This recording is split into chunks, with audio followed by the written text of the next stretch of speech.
इस बवासीर को तो आप लोग जानते होंगे। जेल में विराजमान इस समय अपराधी बाबा रामपाल। बाबा रामपाल अपनी पुस्तक जीने की राह में लिखता है कि मार्कंडेय ऋषि तथा अप्सरा का संवाद। एक समय बंगाल की खाड़ी में मार्कंडेय ऋषि तप कर रहा था। मार्कंडेय ऋषि तप कर रहा था। लैंग्वेज देखिए ऋषियों को कितने अभद्र रूप से इसमें लिखा गया है। ठीक से सम्मानजनक शब्द भी नहीं लिखा। इंद्र पद पर विराजमान आत्मा को यह शर्त होती है कि वह उसके शासनकाल में 72 चौकड़ी युग के दौरान पृथ्वी पर कोई व्यक्ति इंद्र पद प्राप्त करने योग्य तथा तप या साधक को इंद्र पद दे दिया जाए। वर्तमान में मतलब इसका मतलब यही है कि मार्कंडेय ऋषि तप कर रहे थे और इंद्र को ऐसा लगा कि वो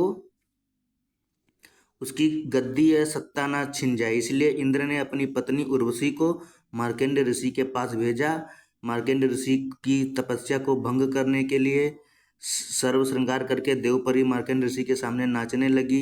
अपनी सिद्धि से उसका स्थान पर बसंत ऋतु जैसा वातावरण बना दिया। मार्कंडेय ऋषि ने कोई उत्सुकता नहीं दिखाई तो उर्वशी ने कमर का नाड़ा तोड़ दिया, निर्वस्त्र हो गई। तब मार्कंडेय ऋषि बोले कि हे बेटी बहन माई, आप यह क्या कर रही हो।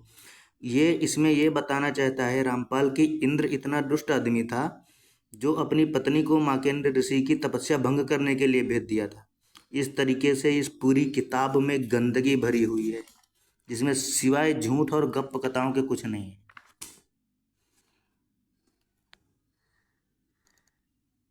जबकि वेद के अनुसार इंद्र जो बारिश होती है, जो बिजली चमकती है, उसको कहा जाता है बरसात होती है जिससे सारे धन धान्य बढ़ते हैं, इसीलिए इंद्र को देवता कहा जाता है, सबसे बड़ा देवता कहा जाता है। देवता मतलब जो दिव्य गुण युक्त हों, जिनके अंदर दिव्य गुण हो, जैसे हवा, जल, वायु, अग्नि, पृथ्वी, आकाश, सूर्य, तारे, नक्षत्र, दिशाएं, हमारे शरीर में जो 5 ज्ञानेंद्रियां, 5 कर्मेंद्रियां, जीवात्मा होती हैं, ये यज्ञ, इनको देवता कहा जाता है क्योंकि इनसे हमारा संसार चलता है। लेकिन उन देवताओं के बारे में कैसी कैसी गप कथाएं इन बवासीर लोगों की बदौलत चलाई जाती हैं। अगर वेद के आधार पर अध्ययन न किया जाए तो भोले भाले लोग इसी चीज़ों को सत्य मान लेते हैं।